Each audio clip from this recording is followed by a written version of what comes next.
Ladies and gentlemen, welcome to today's class. Today I will talk about deep learning. I will first review the brief history of deep learning, and then introduce the theory and some math formula behind the deep learning algorithms. Then finally, I will present the latest innovations and applications. So what is deep learning? Deep learning is actually a subfield of machine learning, and machine learning is a subfield of artificial intelligence. Therefore, in order to understand deep learning, we need to know the basic ideas of machine learning first. Machine learning is about teaching machines, our computers, to learn. It's based on probability and statistics, so it's part of statistical learning. So what's the difference between classical programming and machine learning? In classical programming, the programmers develop the rules, and when data come in, the program will generate the answers according to the rules developed by the programmer. So in classical programming, for example, like PowerPoint, when we type text or click our mouse, right, the PowerPoint will show the slides or the pictures or the text according to the pre-programmed rules. Therefore, in classical programming, we need to write the code for each rule, right, each function by ourselves. Machine learning, on the other hand, it doesn't need we to define all the rules. It can learn the rules automatically. So in machine learning, we provide the data and sometimes the answers. And also, there's one important information. We need to provide the machine learning metrics, which let machine learning to evaluate how good the learning is. And the machine learning algorithms will generate the rules automatically. So in machine learning, we provide data, mostly data, and sometimes answers and a metric. Then machine learning will learn the rules automatically. Generally speaking, there are three types of machine learning: supervised learning, unsupervised learning, and reinforcement learning. Let's start with supervised learning. So what's the difference between supervised learning and unsupervised learning? The difference is that the supervised learning has a teacher. The teacher will provide the answers of the training data. So the supervised learning requires labeled data. For the answers, we also call the labels in machine learning labels. So the supervised learning requires labels. In fact, teacher is just a good name of workers. It usually requires a lot of workers to label the training data for supervised learning. For example, the most popular image classification dataset, imagenet. Imagenet has 14 million images, 14 million labeled images. Therefore, labeling is actually a huge work. On the other hand, unsupervised learning does not need labels, but we still need to provide a metric to evaluate the performance of the model learned by unsupervised learning. However, that's all. So we don't need to provide huge labels for unsupervised learning. In this regard, Unsupervised learning is more close to true human intelligence. However, the performance of unsupervised learning is much worse than supervised learning. So supervised learning is still the mainstream. Recently, there's a new type of machine learning called self-supervised learning. It's between supervised learning and unsupervised learning, and it has achieved very good research results. We will talk more about self-supervised learning later. The third type of learning is reinforcement learning, which is about learning from your own mistakes. In short, reinforcement learning is about trial and error.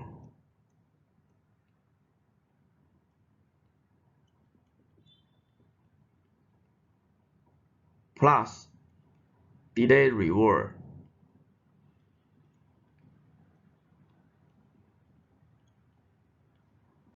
The algorithms keep learning from their own mistakes to achieve the maximum future cumulative reward.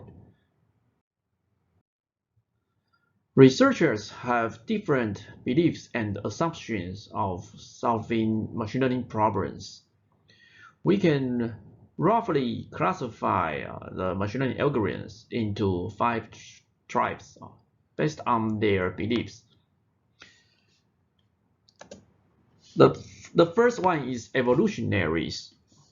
They believe the Darwin's theory, survival of the fittest. They will let different models compete with each other and keep the winning model. The two key factors of evolutionary is the mutation and the crossover. The second one is connectionist, which cares about the connection of a network. So deep learning and the neural networks belong to these tribes. It is now the most popular tribe, connectionists. The third one is the symbolist. They prefer to learn the rules and the reasons behind the problem. The models learned by symbolists can be easily understood by human. The most representative algorithm of symbolist is the decision tree. The next one is Bayesian. The Bayesian algorithm is based on the Bayes theory, a famous theory in probability.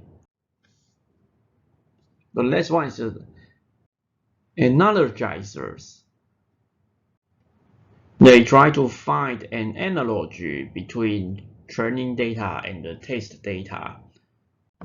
They believe, like father, like son, the input data that share the similar features must belong to the same category.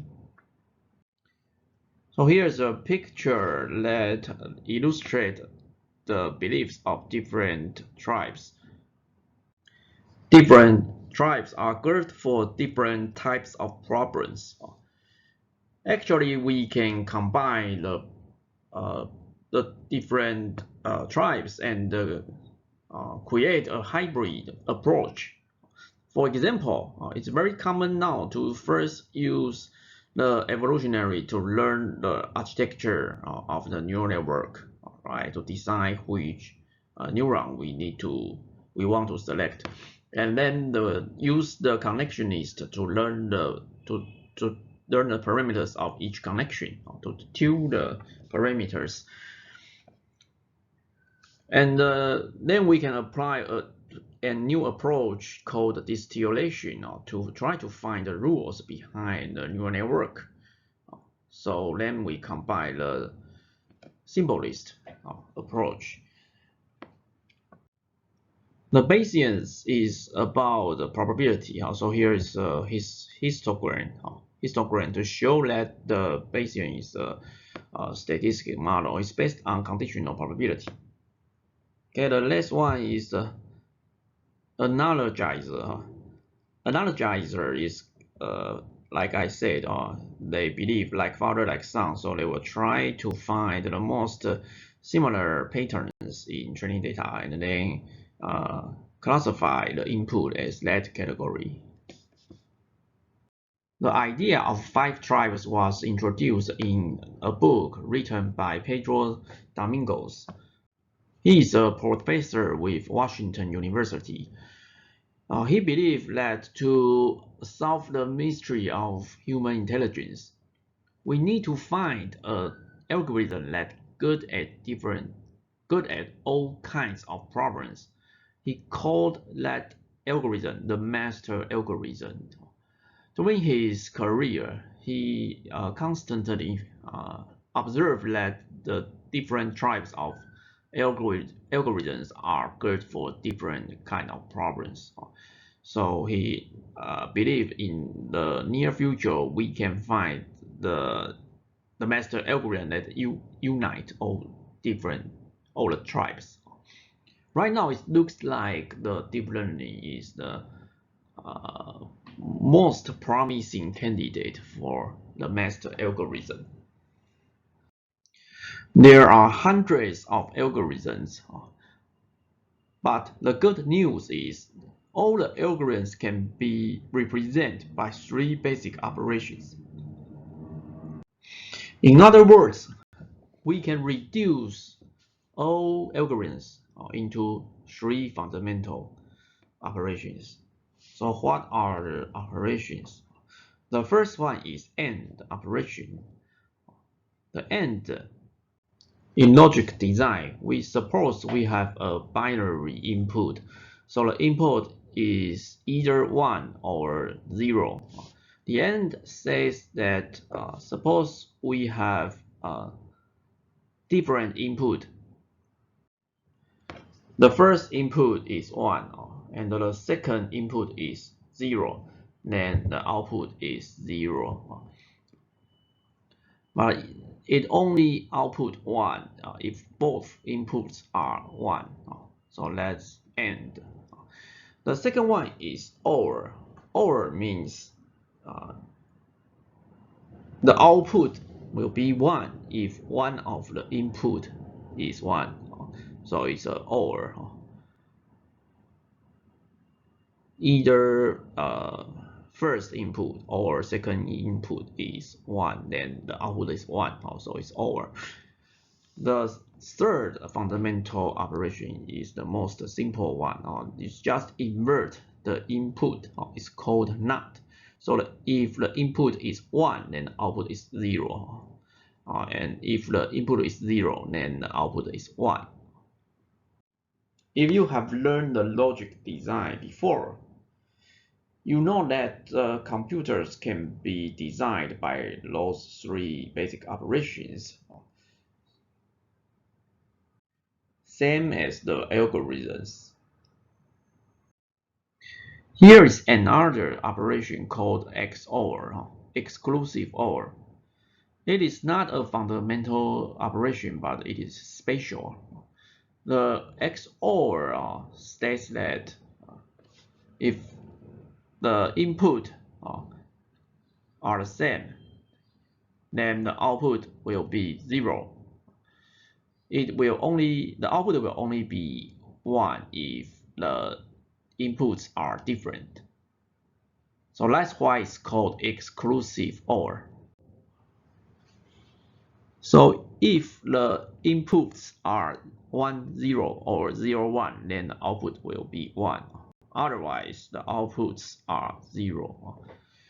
This operation can be represented by 5 basic operations: 2 NOT, right? 2 AND gate and 1 OR gate. The XOR plays an important role in the neural network history. We will talk about it soon. Deep learning is actually the descendant of neural networks. So now let's talk about neural networks. Deep learning is based on artificial neural network. which is inspired by biological neural networks. Here is a picture of a neuron. A neuron is a cell that carries electrical impulses. A neuron consists of three main parts: a cell body, a dendrite, and an axon. Dendrites are the branches of neurons that receive signals from other neurons and pass the signal to the cell body. Axon can be over a meter long in humans and pass the electrical signal to other neurons. If the signals received by the neuron by another neuron are strong enough and reach an action potential, then the neuron will be activated and output signals to other neurons.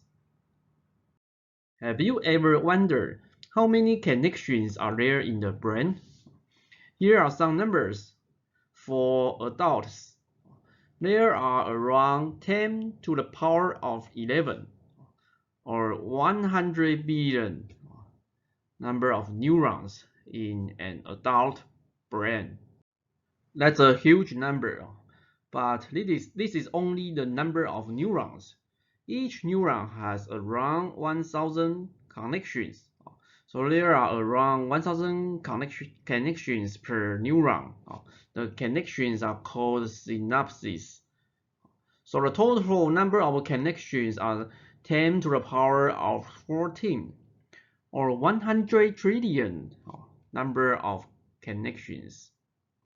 In fact, the number of connections in the brain is as many as the number of stars in our galaxy. Inspired by the biological neuron, a researcher called Frank Rosenbaum has developed the first prototype of neuron called perceptron in 1957. Perceptron used weighted sum. The sigma represents sum, and the weight are W. Okay, so the perceptron used the weighted sum to represent dendrites and a threshold to control the action potential. So here the input are x from x1 to xn, and each x has a corresponding weight from weight 1 to weight n. One spatial input is x0, which is 1, and the weight W0 is used as a threshold, or sometimes we call bias. So W0 is actually can affect the next output as a threshold. We'll see better representation in next slide. So once we have calculated the weighted sum of the inputs, then we can use an activation function. Here the activation function is just compared with 0. If the weighted sum is larger than 0, the weighted sum is larger than 0, then the output is 1. Otherwise, the output is 0. In 1950s, there is no computers these days. Dr. Rosenbaum designed a hardware device to implement the function. Although the idea of perceptron is very similar to the neurons in today's deep learning, Rosenbaum didn't develop a mechanism to train multi-layer neural networks. So the performance of perceptron was not very well. Here is a modern math model of a neuron. This picture is extracted from a class of Stanford called CS231, which is taught by Professor Li Feifei. CS231 is the most famous free computer vision class online. Okay, so the input from another neuron is represented by X. So the input from other neurons are from X1 or X0 to X2. So watch out the main difference between this model and the model of Frank Rosenbaum. Here, the input x0 is also from other neuron, while the input x0 in Frank Rosenbaum is biased.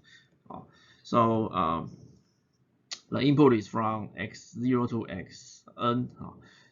So where is the bias? Where is the threshold? The threshold now is here. We use B to represent the bias. And then the output will go through an activation function, F. So F is the activation function. Now the neuron is reformulated as this one, the weighted sum of the input from other neurons and plus a bias and go through an activation function. This is the modern math formula for a neuron. These formula clearly show that we can use a bias to change the threshold, the activation potential of a neuron. Several years after the perceptron was proposed, the researchers still could not improve the performance of the model. In 1969, Marvin Minsky, founder of the MIT AI Lab, has published a book called Perceptrons. In this book, Minsky showed many research results about neural networks, and all of them are very pessimistic. Finally, his book concludes that neural networks are dead. One of the most famous examples is that perceptron cannot learn XOR. So we have seen XOR in previous slide.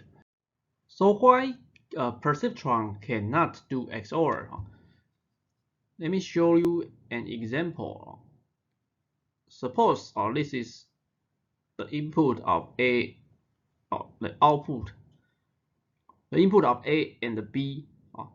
If both inputs are zero, then the output is zero here. If both inputs are 1, then the output is 0. Otherwise, if one of the input is 1 and another one is 0, then the output is 1. So let me use different color to represent output. So if both B and A are 0, then the output is 0. Of course, if both are 1, then output is 0. Otherwise, if A is 1 and B is 0, then output is 1. And if the B is 1, A is 0, then output is 1. So the problem is we cannot find a linear classifier to separate the 1 and 0, right? We cannot find a linear classifier that can separate 1 from 0, right? So we need a nonlinear classifier to classify 1 and 0, right? Okay, so that's the problem of perceptron. A linear classifier is a line, so you cannot find a line that separate 0 and 1 because it's not linearly separable.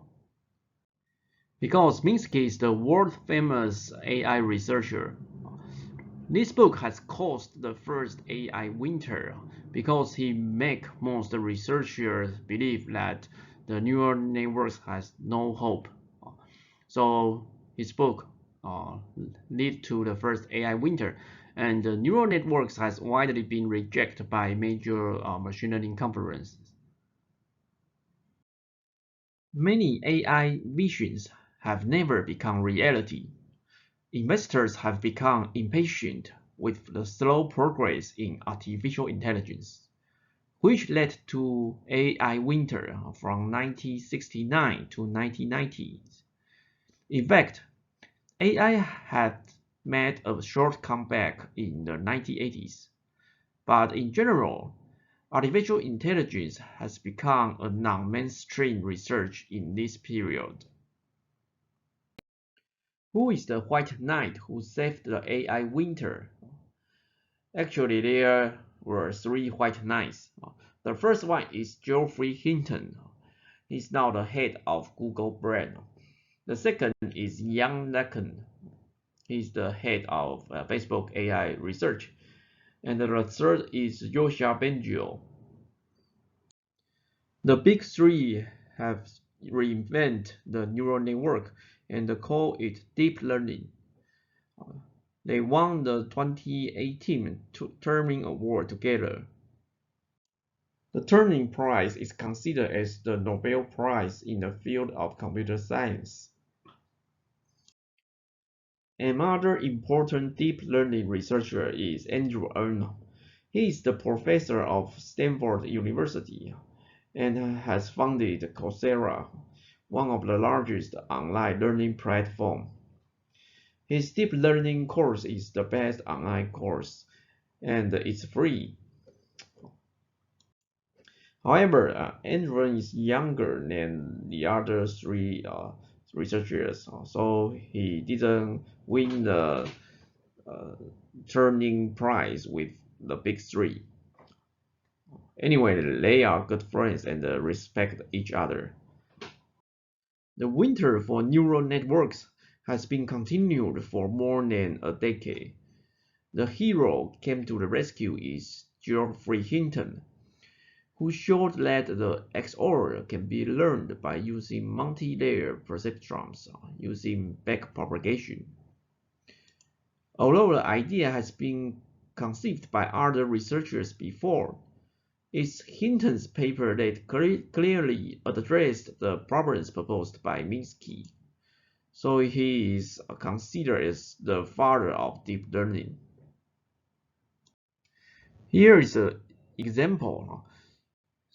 So Minsky was right that one perceptron cannot learn XOR, but if we use multiple perceptrons, we can learn the XOR network, and there are more than one solution. Here Hinton just showed one possible solution. Let's check the network. The tau is the threshold. So suppose we have two inputs, both inputs are 1, right? And after the weighted sum, so the 1 is the weight, the weight of the input. So both input are 1. So in this case, the weighted sum is 2, right? And the 2 is larger than the threshold, 1.9, 1.9. So it will output, the output will be activated and the output minus 1, 1 plus the minus 1, right? On the other hand, in this case, 2 is larger than 0, so the output is also 1, right? But this time is multiplied by positive 1, so it's 1. So 1, the final result is 1 minus 1 equals 0. So the XOR network is correct. You may wonder that using multiple perceptrons to replace one perceptron, the idea seems so simple. Why no one proposed this idea before? In fact, everybody wanted to use multiple perceptrons, but it was difficult to train the network. So Hinton proposed an algorithm called backpropagation, which can train multiple layer perceptrons effectively. How backpropagation works? Let me introduce how machine learning models work. There are two stages in machine learning algorithms: training and inference. For inference, we make predictions by calculate the parameters starting from the input layer. In neural network, this process is called forward pass. So to make a prediction, we need to calculate the parameters from the input layer to the output layer. Then we will get a prediction result. or the prediction output. The predicted output is then compared with the labels to calculate the error. To train the model, we need to propagate the error back to the neurons and adjust the weights. This is called the backward pass, and this is the process of training, or we can say learning. After training the model, we can use the model by just calculating the forward pass to make predictions. This process is called inference or testing. For example, if we received an input image, then we can just calculate the forward path and then make a prediction. Then the predict result is maybe human face. In the training process, we need a lot of data, so we need a large amount of data, and we need to repeat the training process, repeat the forward and the back propagation cycle until we minimize the error. So training is a long and time-consuming process.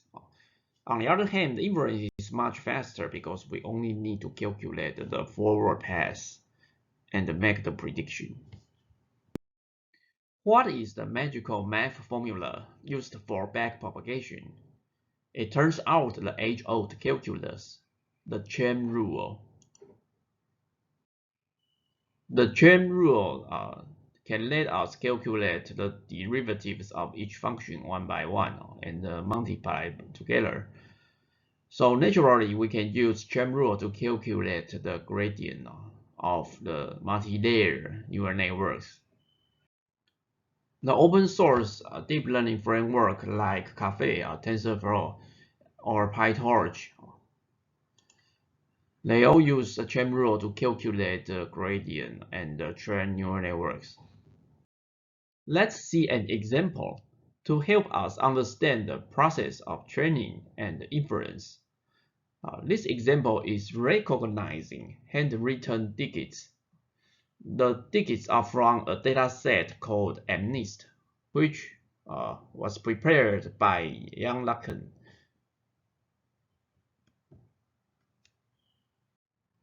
There are 60,000 images for training and 10,000 images for testing.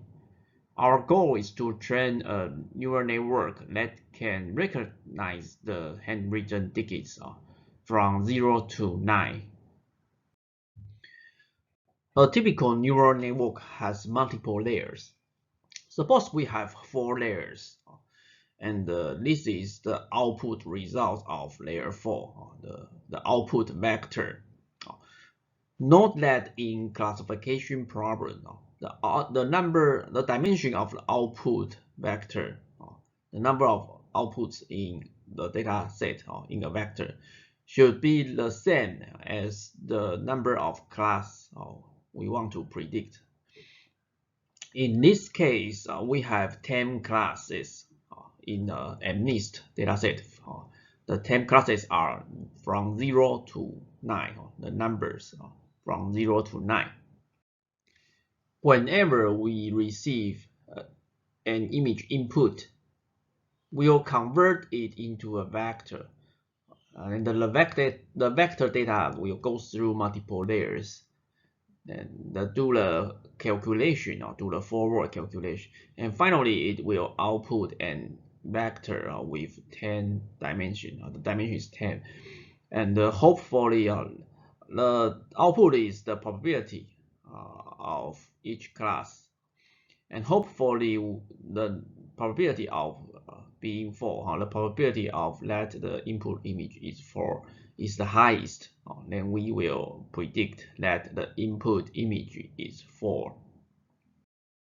Suppose we use convolutional neural networks to learn to predict an image input.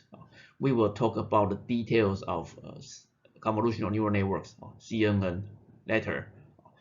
And usually CNN will learn the features of the image in each layer. Okay, so here are some examples. Usually the first layer will learn some small features of the input images. And then the higher or the deeper the layers, the more semantic the features are. And finally, we will want to output the properties of each class. Now I want to play some videos from a famous math YouTuber called 3 Blue 1 Brown. He has made a lot of amazing videos about mathematics and deep learning. His name is Sanderson. This is a somewhat classic example for introducing the topic, and I'm happy to stick with the status quo here, because at the end of the two videos, I want to point you to a couple good resources where you can learn more, and where you can download the code that does this and play with it on your own computer. These digits are rendered on a 28 by 28 pixel grid, each pixel with some grayscale value between 0 and 1. Those are what determine the activations of 784 neurons in the input layer of the network. And then the activation for each neuron in the following layers is based on a weighted sum of all the activations in the previous layer plus some special number called a bias. Then you compose that sum with some other function, like the sigmoid squishification or a ReLU, the way that I walked through last video. In total, given the somewhat arbitrary choice of 2 hidden layers here with 16 neurons each, the network has about 13,000 weights and biases that we can adjust. And it's these values that determine what exactly the network, actually does. Then what we mean when we say that this network classifies a given digit is that the brightest of those 10 neurons in the final layer corresponds to that digit. And remember, the motivation that we had in mind here for the layered structure was that maybe the second layer could pick up on the edges, and the third layer might pick up on patterns like loops and lines, and the last one could just piece together those patterns to recognize digits. So here, we learn how the network learns. What we want is an algorithm where you can show this network a whole bunch of training data, which comes in the form of a bunch of different images of handwritten digits, along with labels for what they're supposed to be, and it'll adjust those 13,000 weights and biases so as to improve its performance on the training data. Hopefully, this layered structure will mean that what it learns generalizes to images beyond that training data. And the way we test that is that after you train the network, you show it more labeled data that it's never seen before, and you see how accurately it classifies those new images. Fortunately for us, and what makes this such a common example, the most popular training algorithm is gradient descent. It's a first-order iterative optimization algorithm for minimizing an error function. In this figure, the y-axis is the loss function. The j of w is the loss function, or we can call it error function. Our goal is to minimize the loss by changing the parameters of our network, which is also called weights. The weights are represented by w. Usually the w represents a vector. So our goal is by changing w to minimize the j of w. So it's similar to finding the lowest point in this figure. In other words, the procedure is similar to finding the deepest point in a valley. Let me briefly introduce the training process. Initially, we don't know where is the lowest point or the deepest point in this figure, so we randomly initialize our weight, w. Suppose we initialize our weight here, then we will get the loss function, j of w here, right? Okay, so how do we know where to move? Where is the direction can minimize the loss, minimize the error? So the approach is to first calculate the gradient. So by calculate the gradient, we can calculate the slope at this point on the j of w function. Then we know where to move. We can move down or move up. If we move down, it's called the gradient descent because we want to minimize the loss. Okay. So by calculate gradient, we know where to move, then we can move to here. Then we can calculate the gradient again, then move again, and gradient again, then move again. Until we move to a point that the loss didn't decrease. The loss are very similar and not changing, are not changing very large. So that's the point. So that's the possible minima. Okay. In this example, the cost function is simple, and the global minima is here. The global minima can be discovered. However, in complex high-dimension vector space, it is not guaranteed to find the local minima. The good news is researchers found that there are many local minima that are almost as good as global minima, so we are not necessary to search for the global minima.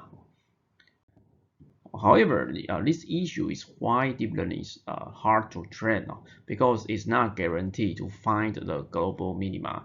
Finding global minima is very difficult. In previous example, there is only one variable w. Now suppose we have two variables, theta 0 and theta 1. Then we can visualize the surface of the cost function j of theta 0 and theta 1 in a 3D space. We cannot visualize the cost surface with more than two variables. So in practice, we have millions or billions of variables, so we cannot visualize it. But visualize two variables can give a big picture of what happened in training. In this example, I want to show you how the slight difference in initialized weight may lead to large different results. So if our initial weights are here, then following the gradient descent, we may reach these local minima. On the other hand, if we have slightly different initialized weight or initial weights, then we may lead to these local minima or much different local minima. So training a deep learning model is very common that every time you run a training, you get slightly different results. Let's see an example of calculating gradient. One of the popular cost functions is the mean squared error. Okay. Suppose the predictions is the f theta. So if we get an input xi, then we can use the prediction model f theta to calculate our prediction. Then we want to measure the error, the difference between the prediction and the true value or the true answer, which is the labels. So we calculate the difference and get the square because we want to measure the magnitude. Usually we have multiple samples, so we will make multiple predictions on the training data or test data, then calculate difference between the ground truths, the true labels. Then we can calculate the average of the square error. It's called the mean squared error. Now we can calculate the gradient using chain rules. So we first calculate the derivative of the square error, right? So it's straightforward. We move the square to become a constant of the error function. Then the error function becomes the first order, the f theta of xi minus yi. So it's a change from square function to a simple subtraction. Then we need to calculate the derivative based on the chain rule. We need to calculate the derivative of f theta of xi and multiply those two functions together. So that's the gradient of mean square error. Okay, so then we can use the gradient to update the parameters beta j, all the parameters in our model. Okay, and then we will see if the loss function after the update of weight, the loss is smaller. We repeat this process. Until the loss does not change much. This is called convergence. So the training process is iterative process. We keep reduce the parameters, update our parameters using the gradient. It's called descent because we subtract the gradient. And note there's a parameter called alpha. Alpha controls the speed. We call it a learning rate. Control the learning rate of our parameters. So usually we select a small alpha, like 0.01. We continue this iterative process until the loss does not change much. It's called convergence. So we repeat the gradient descent until convergence. We can use one sample at a time to update the weights, or we can use a group of samples. It's called a bench. We can use a bench of samples to update the parameters. It's called a mini bench. Or we can use the whole training data to update the parameters. It actually depends on the memory of your computer, or more specifically your graphics card, right, or your GPU. If your GPU have a large memory, then you can update the parameters using the whole bench to calculate the error, the loss of using a whole bench of your training data. So what's the difference? Usually when you use only one sample each time, it's called stochastic training. When it becomes not unstable, it will take you longer time to convergence because the one sample is not very stable. So it will take usually it takes more time to converge. On the other hand, if you select a group of samples, it's called the mini bench. So you can select a small mini bench to train your data, right? So it will converge faster because a group of data will have better representation of your whole data set, right? Of course, if you have enough memory, you can use the whole bench, or usually it's converge faster. But sooner or later, ideally they will converge to the similar place, unless they are stuck at some local minima. Usually we prefer to use the mini bench approach, more stable with reasonable memory. Just imagine a simple function that has one number as an input and one number as an output. How do you find an input that minimizes the value of this function? Calculus students will know that you can sometimes figure out that minimum explicitly, but that's not always feasible for really complicated functions. Certainly not in the 13,000 input version of this situation for our crazy complicated neural network cost function. A more flexible tactic is to start at any old input and figure out which direction you should step to make that output lower. Specifically, if you can figure out the slope of the function where you are, then shift to the left if that slope is positive, and shift the input to the right if that slope is negative. If you do this repeatedly, at each point checking the new slope and taking the appropriate step, you're going to approach some local minimum of the function. And the image you might have in mind here is a ball rolling down a hill. And notice, even for this really simplified single input function, there are many possible valleys that you might land in, depending on which random input you start at. And there's no guarantee that the local minimum you land in is going to be the smallest possible value of the cost function. That's going to carry over to our neural network case as well. And I also want you to notice how if you make your step sizes proportional to the slope, then when the slope is flattening out towards the minimum, your steps get smaller and smaller, and that kind of helps you from overshooting. Bumping up the complexity a bit, imagine instead a function with two inputs and one output. You might think of the input space as the xy plane, and the cost function as being graphed as a surface above it. Now, instead of asking about the slope of the function, you have to ask which direction should you step in this input space so as to decrease the output of the function most quickly. In other words, what's the downhill direction? And again, it's helpful to think of a ball rolling down that hill. Those of you familiar with multivariable calculus will know that the gradient of a function gives you the direction of steepest ascent. Basically, which direction should you step to increase the function most quickly? Naturally enough, taking the negative of that gradient gives you the direction to step that decreases the function most quickly. And even more than that, the length of this gradient vector is actually an indication for just how steep that The neural network we have just learned is called fully connected or densely connected networks.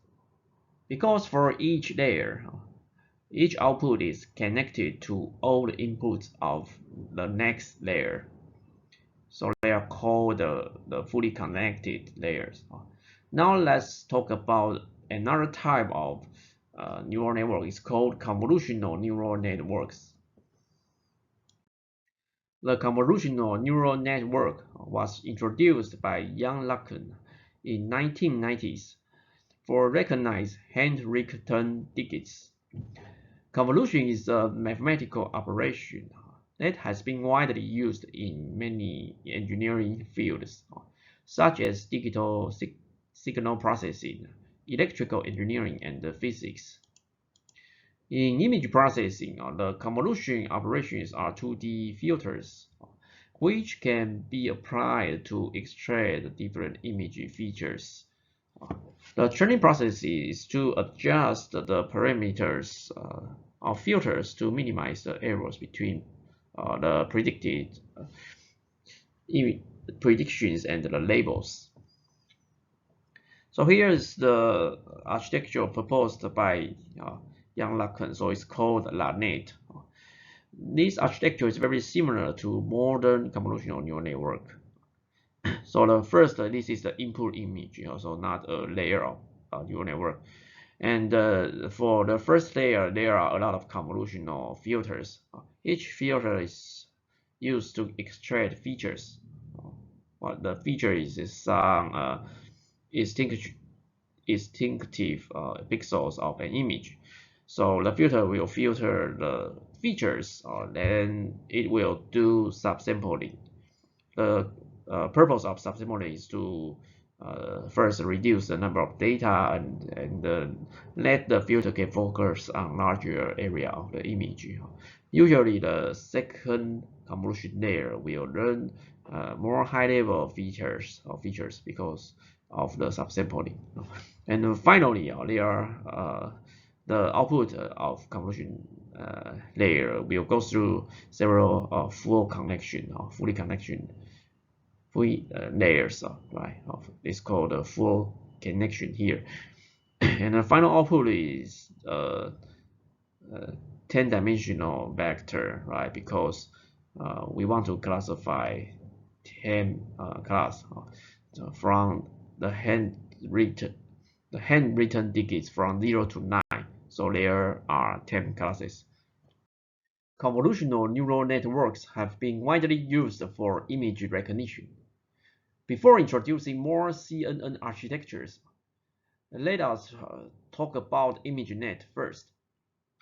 Because imagenet played an important role in CNN history, imagenet is a large-scale image database created by Professor Fei-Fei Li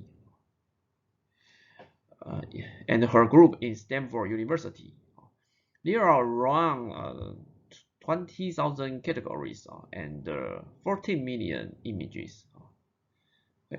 The latest statistics update on September 21st, 2021. There are around 14 million images and 21,841 classes in ImageNet database. Why is ImageNet important? It is a data set, not an architecture. This is because deep learning need big data. In computer vision, deep learning models has been outperformed by traditional shadow models like SVN before imagenet was published. The big data of imagenet helped the renaissance of deep learning. This is what happened. So Professor Feifei Li selected 10,000 categories from ImageNet and held a ImageNet large-scale visual object recognition.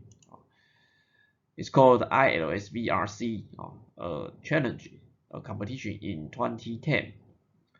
The participating teams would evaluate their algorithms on the given dataset and compete to achieve higher accuracy on several visual recognition tasks.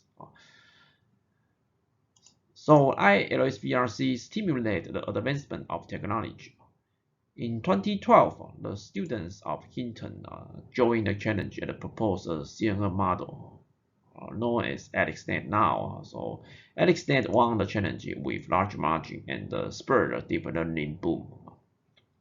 Okay, so what's in the ImageNet large-scale visual object recognition challenge? There are 1,000 categories, 1,000 classes, and for the iris VRC 2017 there are around 700 to 1,300 training images for each category. And there are additional 50,000 validation images and 100,000 test images. So the total number of images in iris VRC dataset is around 1,150,000 images. There are the error rates of previous ILSVRC winners. The y-axis unit is error rate, so the lower the better. The winners of 2010 and 2011 use algorithms based on support vector machine, which is considered as a shadow method in contrast to deep learning. The lower the better. So the winner, we can see that the winner of iris VRC in 2010, the error rate is around 28.2. It's gradually reduced each year, every year, with the advancement of the shadow method. But the breakthrough came in 2012 when Hinton's student Alex has joined the competition, used the deep learning method. So the Hinton's student Alex proposed to use convolutional neural network to join the ILSVRC. His architecture is here. He proposed to train the convolutional neural network on GPU, the graphics processing unit made by NVIDIA. 2012. Basically, the CNN architecture is very similar to the LANet, which was proposed in 1990s. But the difference is that there are two branches of the networks. But it is not an architectural innovation. This is because the memory of the GPU in 2012 was not large enough, so Alex has to separate his model on two different GPU cards and create two branches of his model. But basically, the architecture is very similar to LANet. First, it has the input of the ImageNet image with the size 224 by 224, and then it's applied the convolution, 3D convolution to the image, and it's applied the max pooling. LANet used average pooling, but Alex used max pooling. Right? So convolution, max pooling, convolution, max pooling. And finally, there are two fully connected, two dense layers. The final output is a vector 1000D dimensional vector because there are 1000 categories in ImageNet.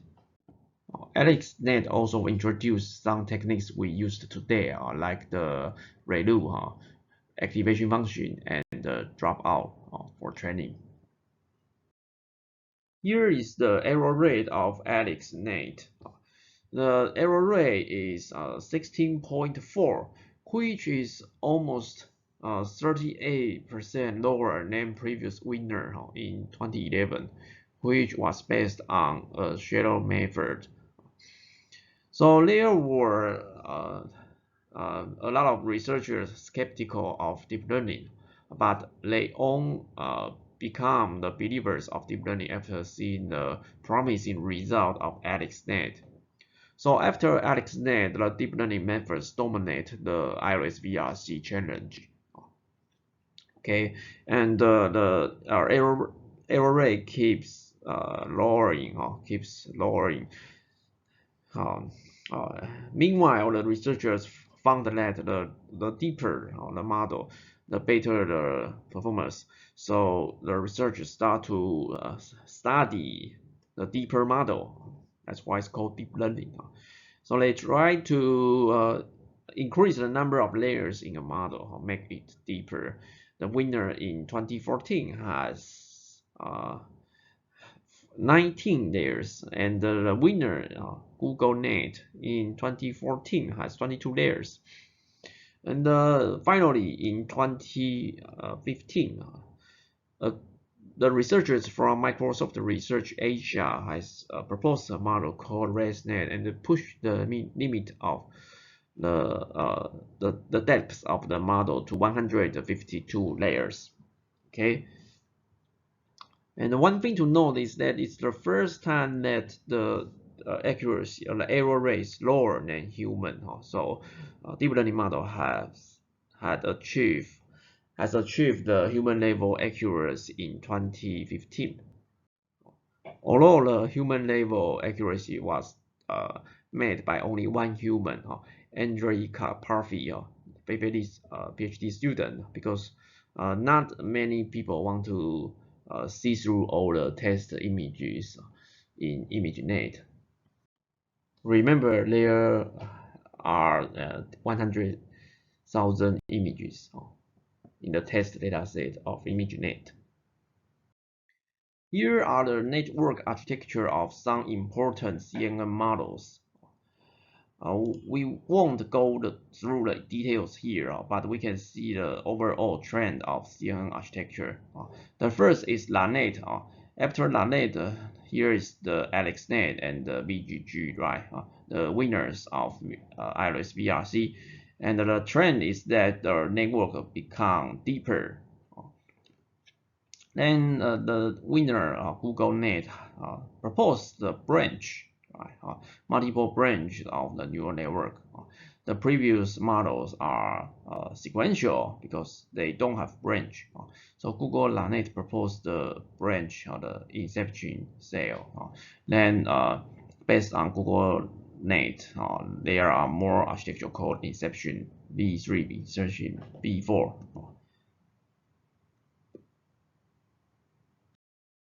So the deep learning researchers found that they need to go deeper.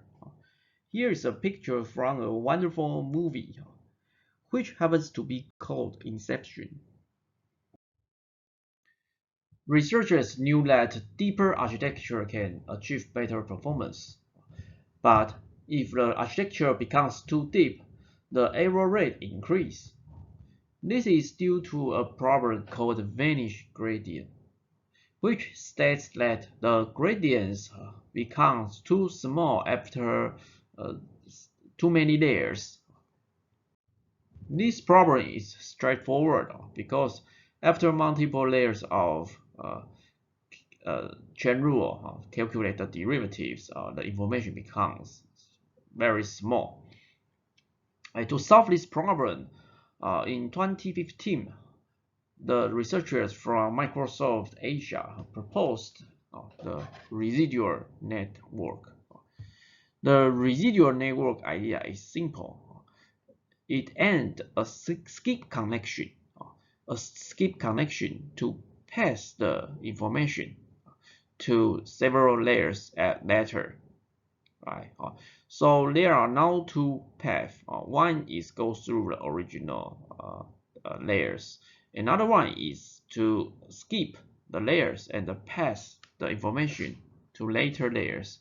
And in here, it will try to add the identity connection. So this is just a copy of the information. It is the information passed through the layers, the f of x plus the identity information. The residual network can make sure that we need to have better performance after the deeper layer. Otherwise, we can just use the identity connection and pass the x information instead of go through the multiple layers. By using this trick, the ResNet can successfully push the depth of a neural network to 152 layers. That's a great achievement. Now, almost all modern neural networks have the skip connection inside. You may wonder that the researchers have already pushed the limit to 152 in 2015. What now? In fact, the depth of the model is still around 30 to 50. Researchers have tried to push the limit to 1,000 layers, but didn't find any better results on imagenet dataset. In fact, in the original paper of ResNet, the author has achieved similar results using only 34 layers. So here's the 34-layer version. So far, it seems that 30 to 50 layers are deep enough. There are two good visual comparisons of CNN models. The picture on the left shows the accuracy, top one accuracy of different CNN models. The accuracy is the higher the better. We can see that the AlexNet is around 55% accuracy. You may wonder why the error rate of AlexNet was around 16, right? So the accuracy should be around 84. But here is the top one accuracy. The error rate report in previous slide was top 5 accuracy, which means if one of the top 5 recommend image match the labels, then the prediction is correct. So it's not very practical, because in reality we only see the top one accuracy. So here the top one accuracy is a better metric for the accuracy. So the picture on the right is more interesting. It's not only show the top one accuracy, but also show the number of operations. The number of operations is proportional to the number of parameters in the model. So the larger the circle, the more operations or the more parameters of the model. In this picture, we can see that the ResNet, although it's much deeper than VGG16, which has 16 layers, and the 19, which has 19 layers. Although the 50 ResNet has 50 layers and even 101 layers, they have less operation and less parameters than VGG. Thanks for the skip connection and other techniques. So the ResNet and the following exception V4 are very efficient and accurate. Now let's talk about another important architecture called recurrent neural networks and its variant long short-term memory, LSTM. One problem of CNN models and other feed-forward networks is that they don't consider the interdependency of sequential data, such as speech or text. The temporal relations are important for natural language understanding or speech recognition. For example, Mary had a little lamb. The owner of the lamb, Mary, is mentioned in the beginning of the sentence. The recurrent neural network solves this problem by ending a loop in the hidden layers. It's also called a feedback. The loop can keep previous states of sequential data, which remember the temporal information. It may not be clear how loops in hidden layers can be used to remember information. We can unroll the RNN loop to better understand this mechanism. Here is a good figure from Cola's blog. So here's the loop. We can unroll the loop on time domain. Suppose we have sequential data, sequential input data x0, x1, x2 to xt, which means the data is coming at time 0, or time 1, or time 2 to time t. The input data x are coming sequentially. Then the recurrent layer generates output also sequentially. It can generate the h0, h1, h2, right? Depending on the input x. So in this case, you can see that the output of h1 depends on not only x1 but also the output results of previous time step x0, right? So by unrolling the RNN on time domain, we can see that the RNN indeed considers the information of previous time. Right? Remember, we still only have one neuron in RNN, but we can expand RNN on time domain. From this figure, we can see that the loopback mechanism, which is also called a recurrent mechanism, is equivalent to keep information for next step. There are many variants of RNN. The most important one is the long short-term memory, LSTM. LSTM was proposed to address some important issues of RNN. First, the RNN cannot remember the information long time ago. In other words, the RNN suffers the same managed gradient problem like CNN, but is due to the information was appeared a long time ago, so the RNN cannot remember it. Another problem, on the contrary, is that RNN cannot forget unimportant information. To address those issues, LSTM proposed first a forward path for LSTM. So there's one forward path. If we want to keep the information, we can open the gate. So there are several gates controlled by activation function. If the activation function output is 0, then the information is multiplied by 0, which means the gate is closed. If the output of the activation function is 1, which means pass through the previous information is pass through the path. So this forward path is like the skip connection. LSTM was proposed a long time ago. So actually, the LSTM has invented the skip connection earlier.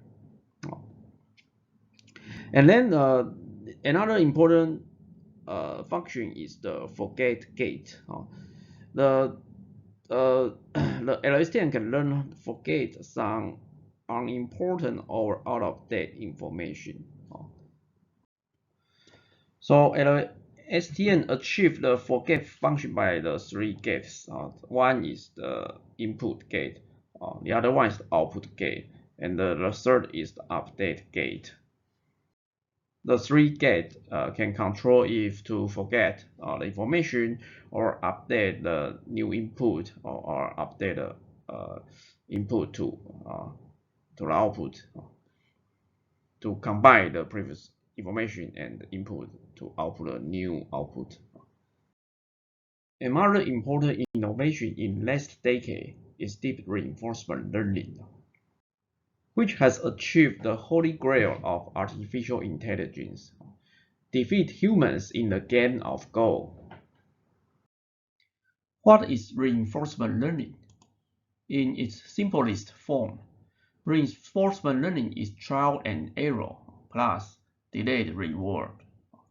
Trial and error means learn from your own mistakes, while delayed reward means our goal of learning is to maximize the cumulative reward in the end. In order to learn from our own mistakes, we need an environment that can allow us to do trial and error, trial and fail, again and again. This environment is called model in reinforcement learning. So there's a software agent. The agent wants to learn a model, but please be careful that the model here in reinforcement learning is called policy pi, and the model which we mentioned before in reinforcement learning means the environment. That's a little bit confusing. Okay, so the agent wants to learn a policy pi, which can maximize its cumulative future reward. So the agent will perform trial and error. The first try is called an action AT. The try at time t is called action AT. Once the agent performed an action in the environment, the environment needs to have some interactions with the agent. First, the environment will provide the observations, which is the current state of the environment, st, the current state at time t. And another most important thing of reinforcement learning is that the environment needs to provide a reward. So the environment provides observation and reward to the agent. So the agent needs to learn the policy function, which can decide what action AT under the observation of ST can optimize the cumulative future reward. In previous slides, we have learned the basics of reinforcement learning. Now let's talk about the recent advances in deep reinforcement learning. Deep reinforcement learning are largely made by the DeepMind company. DeepMind was founded by David Hasselbeis, Shem Lek, and Mustafa Suleyman in 2010. The goal of the founders is to create a general-purpose AI that can be useful and effective for learning almost anything. Because the founders has background in game industry, they start training AI agents how to play old Atari games that were popular in 1970s and 80s. On January 26 in 2014, Google announced the company has acquired DeepMind for $500 million. The company made headlines worldwide in 2016 after its AlphaGo program beat a human world champion Go player, Li Sudong. DeepMind published their first breakthrough algorithm, Deep Q Learning (DQN), on Nature. The title of the paper is Human Level Control Through Deep Reinforcement Learning. in 2015. Here are some examples of AI playing Atari games in OpenAI Gym. OpenAI Gym is an open-source reinforcement learning simulation environment released by OpenAI. We will use OpenAI Gym to try some algorithms later. When training AI playing Atari games via reinforcement learning, the environment is the Atari game console. Here is the picture of the game console, which was made in 1970s. And the reward is the score of the game. Reward is the scores, and the state is the screenshots. The actions are the directions buttons of the joysticks. DeepMind was very ambitious. They want to create a general intelligence, so they didn't pre-process the game screenshot. Or they didn't try to label the objects or enemies. They just send the state, the whole screen into the model. So they just use the raw pixels of the screenshot as their input, as their state. So this makes the possible states very huge. The number of possible states is very large. The most famous success story of DeepMind is AlphaGo. In 2016, AlphaGo won the 5-game Go match against the 18-time world champion Li Sudong, and lost only one game, which is the last game won by human. After this match, AlphaGo has swept the human opponents. No professional Go player can win AlphaGo right now. Go was considered the holy grail of human intelligence because previous algorithms can only beat amateur players. This is indeed a great achievement in human history. Actually, there's one Taiwanese that worked for the AlphaGo team. His name is Aja Huang. He studied PhD in National Normal University. David Silver, the previous professor who taught the best reinforcement online course and now working in DeepMind, find the paper of Aja Huang and very impressive about his work of Go. So he invited Aja Huang to work in London, and they published the paper of AlphaGo together. Aja Huang is the first author of AlphaGo, and he is the hand of AlphaGo when playing against Li Sudong. Here's the photo when Aja Huang is playing for DeepMind, for AlphaGo. Why is defeating humans in the game of Go was considered as the holy grail of artificial intelligence? This is because that the complexity of Go is much higher than other chess games. Here is a comparison table of different chess games.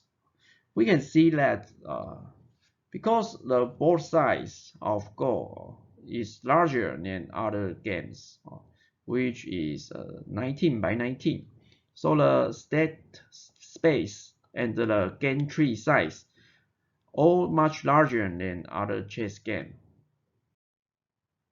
This makes training a model for Go very difficult. Before AlphaGo, the best AI players can only defeat the amateur human players. AlphaGo is indeed a great breakthrough in human history. DeepMind continued pushing the limit after beating the human world champion. In October 2017, DeepMind introduced AlphaGo Zero, which learns Go without referring any human play records. In other words, it's starting from scratch, so it's called AlphaGo Zero. Eventually, no one can understand the strategies behind the moves of AlphaGo Zero, which are beyond human comprehension. Let's see the learning progress of AlphaGo Zero. The AlphaGo Zero has no prior knowledge of the game and only the basic rules as input. After 3 days, AlphaGo Zero surpassed the ability of AlphaGo Li, the version that beat the champion Li Sudong in 2016. After 21 days, AlphaGo reached the level of AlphaGo Master, the version that defeats 60 top professional online and world champion He Jie in 3 out of 3 games in 2017. After 40 days, AlphaGo Zero surpassed all other versions of AlphaGo and arguably becomes the best Go player in the world. In short, AlphaGo has become the best Go player in the world in just 40 days, and it did that entirely from self-play, without any human intervention and using no historical data. In 2020, DeepMind has made another breakthrough. This time is in biology. The model called AlphaFold 2. So AlphaFold is used to predict the 3D structure of a protein. Proteins are important to life. Our body consists of proteins. So proteins are large and complex molecules made up of chains of amino acids. Biologists want to predict the 3D structure of proteins based on the chains of the amino acids. If we can do that, we can make many new applications in biology. Predicting what shapes proteins fold into is called the protein folding problem. AlphaFold 2 has achieved the highest accuracy on a 3D protein prediction dataset, which is one of the largest breakthroughs in biology. It shows how AI can be effective in medical industry. After learning so many amazing deep learning innovations, let's talk about the limits of deep learning. The first problem is that deep learning has no idea of real world. Although we cannot say other models has idea of real world, but deep learning with the millions to billions of parameters, it's very difficult to find the rules that learned by the model. Here's a technique introduced by Hinton. It's called distillation, which can try to find the rules or reduce the number of parameters in deep learning models. Distillation. Okay, so there's a paper published in CVPR 2019. It tried to fool the deep learning model, computer vision model. So here are 3 examples. The first one is that here is a school bus. If the authors transform the school bus or rotate the school bus and show just part of the school bus, then the model is fooled. It recognizes this bottom of the school bus as a garbage truck. Indeed, it looks a little bit like the back of the garbage truck. Then if it sees the top of the school bus, then it recognizes it as punching bag. If the school bus falls down on the road, the model recognizes it as a snowplow. The second example is a motor scooter. If a rotated scooter is in the picture, the model recognizes it as a parachute, or the bobsled, parachute again.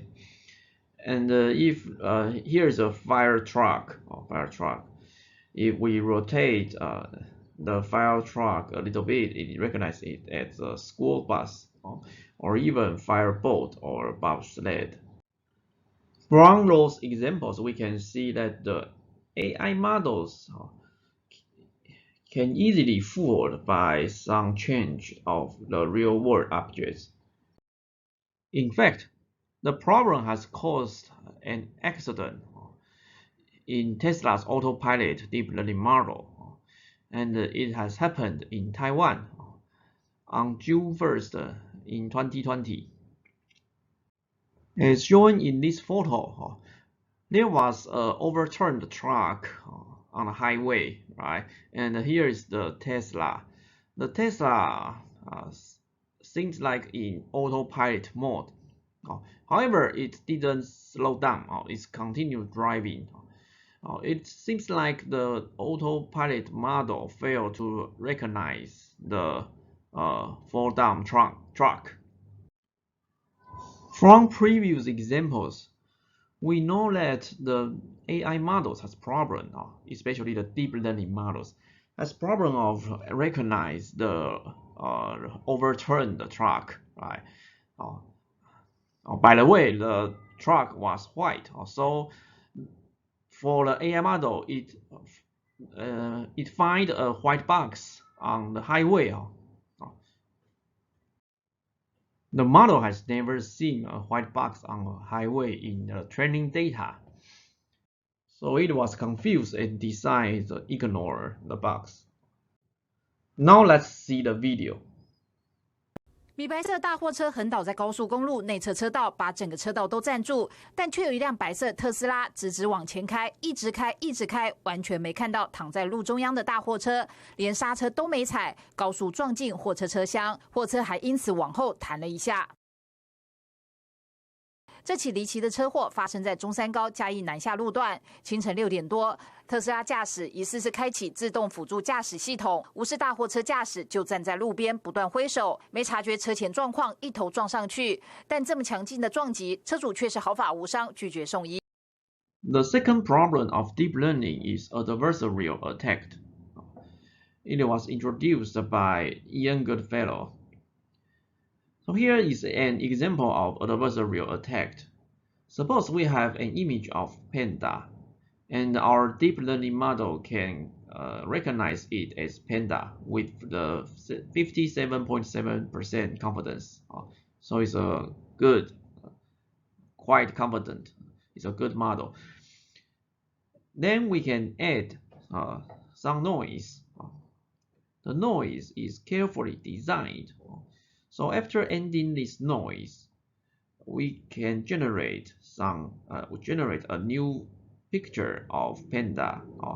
Because the noise is carefully designed, we humans cannot tell the difference between the original image and the image with noise. Those two images look exactly the same for our humans. However, the noise can fool the deep learning models and make the model think the image is given. This technique is called adversarial attack, and it creates many problems of deep learning models. A hacker can add malicious information in an image using the adversarial attack. The adversarial noise can be created by the generative adversarial network, referred to as GAN. The generative adversarial network was proposed by Ian Goodfellow. Jan Lacan said it's the most interesting idea in machine learning in last decade. Here is the architecture of GAN. There are two subnetworks, the generator and the discriminator. The generator tries to generate fake image based on the random noise inputs, while the discriminator tries to classify if the generate input or the training dataset, if the input is real or fake. In other words, discriminator is a classifier to classify if the input image is fake or real. Okay, The key point is those two networks, the generator and the discriminator, compete with each other. The generator learns to generate more realistic images, while the discriminator learns to identify more challenging fake images. We need to train the models alternatively.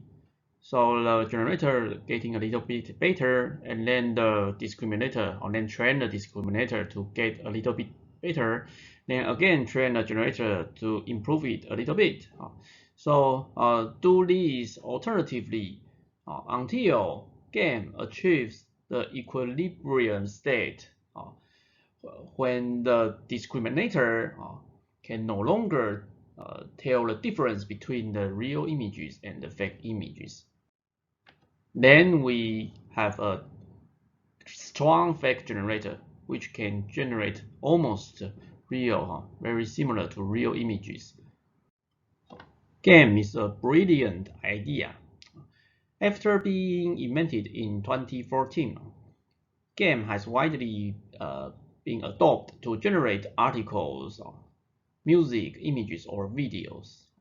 It creates many new applications, but also makes some new problems, like the fake news or fake porn videos. The first application of game is super resolution. Today, the resolution of our TV or computer screen are getting higher and higher. Super resolution algorithms can help us to upscale the images from the original low resolution to high resolution. But if the algorithm is not good enough, you can see that the upscaled images become blurred. Here's the result of a traditional algorithm called by cubic. The basic idea behind the upscaling or downscaling of images are using the pixels in the neighborhood pixels to do the interpolation. In other words, to generate new pixels or reduce the number of pixels, we do the weighted sum of the neighborhood of the pixels in the neighborhood. By cubic, use 4 pixels in the neighborhood, so it's called cubic. And as you can see that the image is blurred, that's a common drawback of traditional algorithms. By using deep learning models, we can train the models to know how to generate more clear or more sharp upscale images. Using the residual network, we can see that the face of the woman becomes more clear, but the details of the head are still not very clear. But using game, we can generate very high quality images. Of course, it requires a lot of training time and a lot of memory or computing power to learn the details of the original images, and then learn to generate, to select the game model. The generator will learn to details of the images. Okay. But note that training game is very difficult. There's no guarantee that the network, the two subnetwork, will achieve an equilibrium state. The most popular application of game is to use to generate fake photos or fake videos. Here are some examples. The photos on the left are original photos of Marilyn Monroe or Einstein, and the photos on the right are generated by the generative adversarial networks. As we can see, it's very difficult to tell the difference, the difference between fake and the real photos. Okay, the most famous software is called deepfake. Many nerds have used deepfake to change the face of female stars in porn videos. We're entering an era in which our enemies can make it look like anyone is saying anything at any point in time. Jordan Peele created this fake video of President Obama to demonstrate how easy it is to put words in someone else's mouth. Moving forward, we need to be more vigilant with what we trust from the internet. Not everyone bought it, but the technology behind such frauds is rapidly improving, even as worries increase about their potential for harm. This is your Bloomberg Quick Take on deepfakes. Deepfakes, or realistic-looking fake videos and audio, gained popularity as a means of adding famous actresses into porn scenes. Despite bans on major websites, they remain easy to make and find. They're named for the deep learning artificial intelligence algorithms that make them possible. Input real audio or video of a specific person, the more the better, and the software tries to recognize patterns in speech and movement. Introduce a new element like someone else's face or voice, and a deepfake is born. It's actually extremely easy to make one of these things. There were just some supposed, breakthroughs from academic researchers who work with this particular kind of machine learning in the past few weeks, which would drastically reduce the amount of video you need actually to create one of these. Programs like FakeApp, the most popular and widely available for making deep fakes, need dozens of hours of human assistance to create a video that looks like this, rather than this. In August, researchers at Carnegie Mellon revealed software that accurately rendered not just facial features, but changing weather patterns and flowers in bloom. This advance is not yet available to the public. But with increasing capability comes increasing concern. This is kind of fake news on steroids, potentially. We do not know of a case yet where someone has tried to use this to perpetrate a kind of fraud or an information warfare campaign, or for that matter, to really damage someone's reputation. But it's the danger that everyone is really afraid of. In a world where fakes are easy to create, authenticity also becomes easier to deny. People caught doing genuinely objectionable things could claim evidence against them is bogus. Fake videos can also be difficult to detect, though researchers around the world and at the US Department of Defense have said they're working on ways to counter them.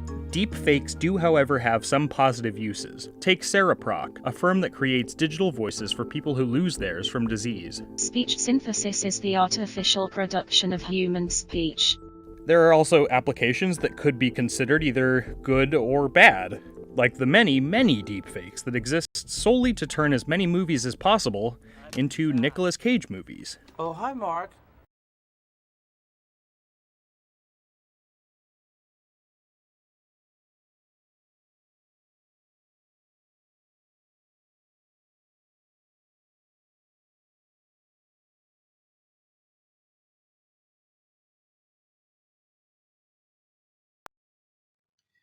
Another promising research direction is automatic machine learning.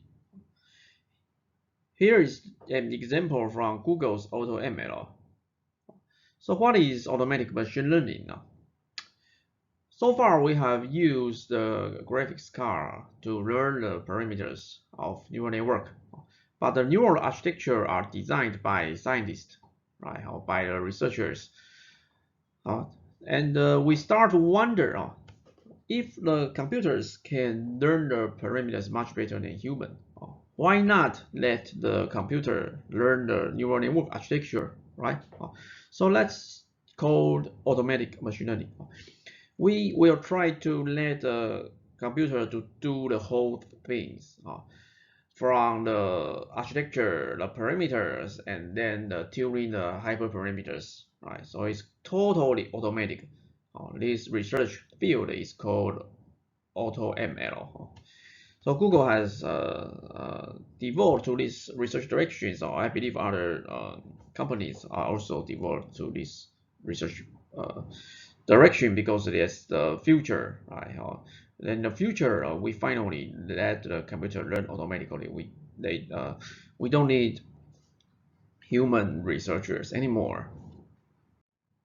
Here is the architecture learned by Google's AutoML. All right, is the first version is called the NASNet. Also, NAS is referred to as the neural network search, neural network architecture search. It's called NAS. How is the performance of AutoML? Here is the result of NASNet. NAS means the Network Architecture Search, NASNet, proposed by Google. We can see that on ImageNet, the NASNet has already outperformed the human design architecture. Right, it's better than the many famous architecture we have learned, like the Inception, right, the Exception, or other new architecture, ResNet, XT101. Okay, so it has better than human design architecture in 2017. A new auto ML model called EfficientNet was proposed in 2019. The idea of EfficientNet is simple. The authors found that there are several factors that affect the accuracy of the model. Right? The first one is that the width of each layer, right? The width of each layer, how wide a layer should be. And the second is the depth of the network architecture, right? Usually the deeper the better, but not necessary, right? We need to find the optimal number of layers in a neural network. And also for image, the resolutions, right? Higher resolution sometimes gets better results, better accuracy, but not too high. And so combine these three factors and use the computer to find the best, the optimized parameters of the network. We can get an efficient network, and it's very efficient and accurate. The experiment results of EfficientNet are here. It's getting better than the NASNet, right? Now it's achieved as high as 84 top 1 accuracy on ImageNet, right? So it's outperformed the previous models, including the human design model and the network searched by computer on the NASNet. The idea of EfficientNet is simple but very effective. Another important breakthrough in recent years is transformer. Okay, transformer was originally proposed to do language translation, but is now spread to other areas and have achieved better performance than the convolutional neural networks, also the LSTM. So it's a strong trend to use the transformer model in all the deep learning areas.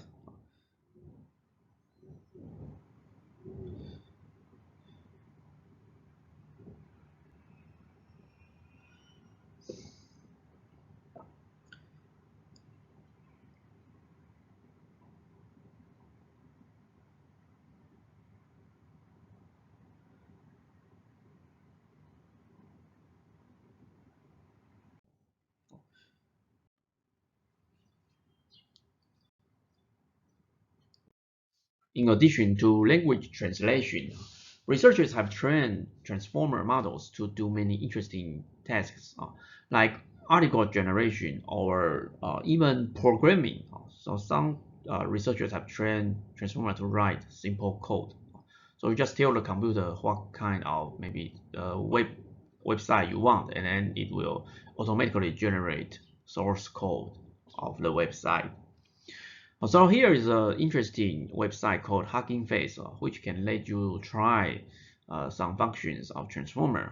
So I try this website, I play with it, I type some text, and then it will auto-complete the whole sentence. It will generate different sentences each time you play it.